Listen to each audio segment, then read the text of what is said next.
Hello students, welcome to the video lecture 3 of moving charges and magnetism. Today we shall discuss the motion of charged particle in external magnetic field. There are three cases in this. First is when the charged particle enters parallel or anti-parallel to magnetic field. Second, when the charged particle enters perpendicular to the magnetic field. Third is any other angle except the first two. So in this one we are trying actually to find out what will be the magnetic Lorentz force acting in all the three cases and the way how it alters their path. This is what we are going to study in today's video lecture. Proceeding further, let us start with the first one. In the first one, let us try to take parallel case. I mean parallel in the sense the charged particle is entering magnetic field in the same direction as that of magnetic field. I mean to say velocity of the charged particle is same as that of magnetic field. The direction of both are same. That's why I can say the angle is 0. So if I substitute the value of theta equals to 0 in magnetic Lorentz force, then you can say that sine 0 comes out to be 0. That's why the magnetic Lorentz force will be 0. That means there is no magnetic Lorentz force acting on the charged particle when it enters parallel to the magnetic field. What if the charged particle is entering anti-parallel? What do I mean by anti-parallel? They are exactly opposite in direction. That means if the charge is moving along this direction, then magnetic field will be opposite to that. So if I substitute the value as 180 degree in the magnetic Lorentz force, then I'll get the value to be 0. So magnetic Lorentz force in case of anti-parallel comes out to be 0. That means there is no force acting in both these cases. Whether it is parallel or anti-parallel, there is no magnetic Lorentz force. So if there is no magnetic Lorentz force, then the charge moves undeviated. That means it is not affected by the magnetic field. So it doesn't experience any force on it due to the presence of magnetic field. So the particle moves in its actual path itself without getting deflected by the magnetic field. Now proceeding ahead, let us take the next case. Next case is when the charged particle enters the magnetic field perpendicularly.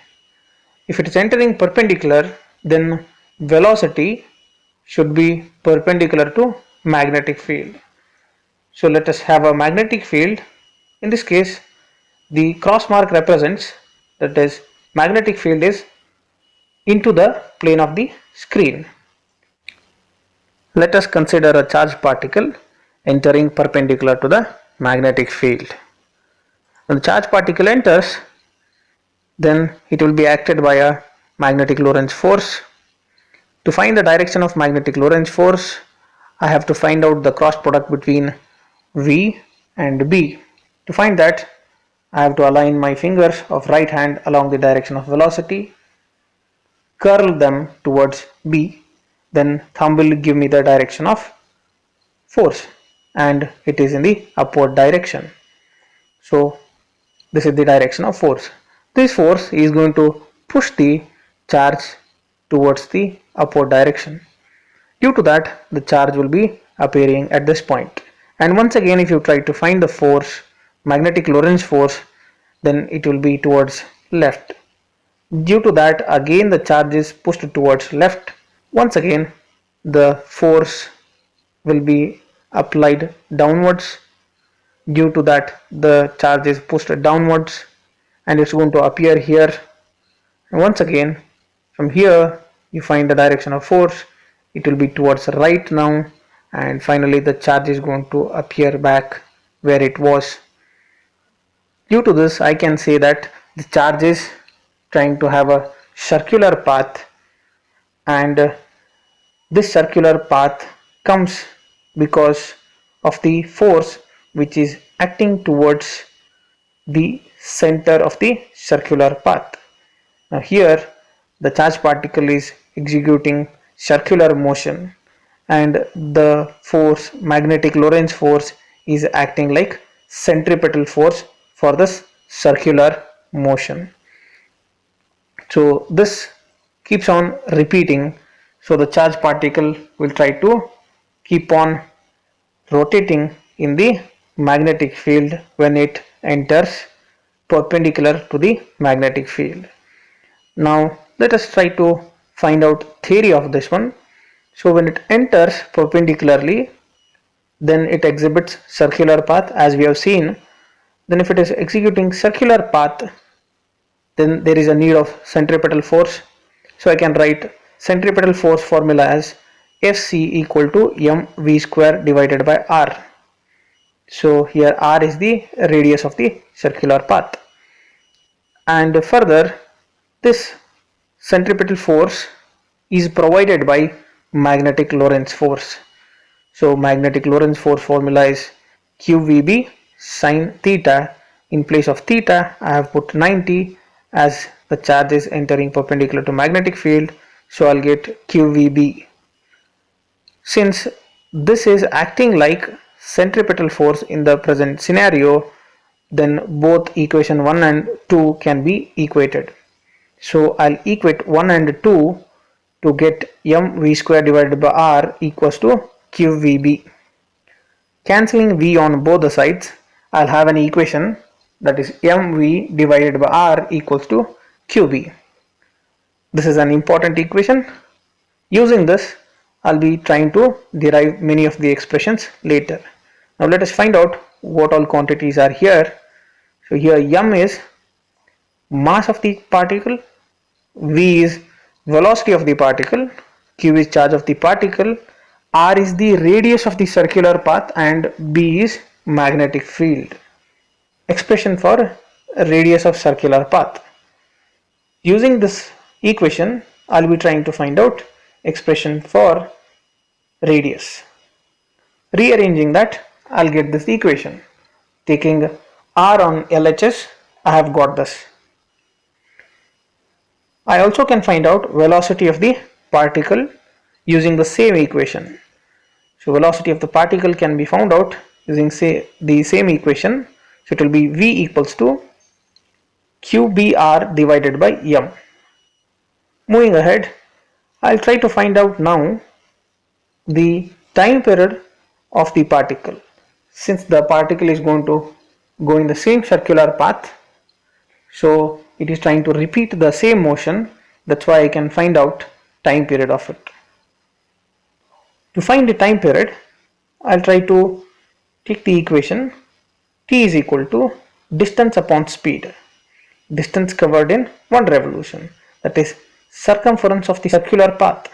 So circumference of the circular path will be 2 pi r. So 2 pi r is the circumference, v is the speed. I am taking magnitude of velocity, that's why I can say it as speed. Substituting the value of r from here in this equation, I'll get 2 pi m v divided by qbv. Cancelling v on both the sides,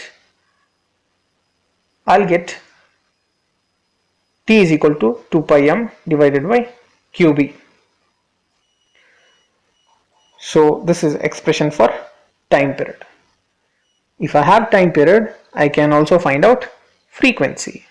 So frequency of the particle will be f equals to 1 by t. Reciprocating this equation, I'll get the value of f. F will be equal to qb divided by 2 pi m. And if I have frequency, we can also find out angular frequency. So angular frequency will be omega equals to 2 pi f. Substituting the value of f, I'll get it to be qb divided by m. So omega equals to qb divided by m. One point to be noted here is the angular frequency is independent of the velocity of the charged particle. and when charged particle enters magnetic field perpendicularly, it exhibits circular path. Right. Moving ahead with the third one, let us try to take when a charged particle is entering oblique to the magnetic field. What do I mean by oblique? Oblique means theta is not equal to 0 degree, nor 180 degree, nor 90 degree. Now let us consider magnetic field B. Let Q be a charge moving with velocity V entering the magnetic field with certain angle theta. So by this we can easily understand. Now by keeping the diagram very minimal, I'll try to have this diagram so that I can explain it much better. Now here I have velocity. I'll try to resolve the velocity into two components.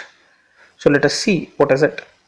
So first I'll resolve the component along the magnetic field, which is V parallel equals to V cos theta. So this is theta, I have taken it to be here, so it is V cos theta. So this is a parallel component, and you know when velocity is parallel to the magnetic field, that velocity will try to keep the particle to go in the same path. So that's why this component will keep the charged particle to move in linear path. Right. There is one more component, that is perpendicular.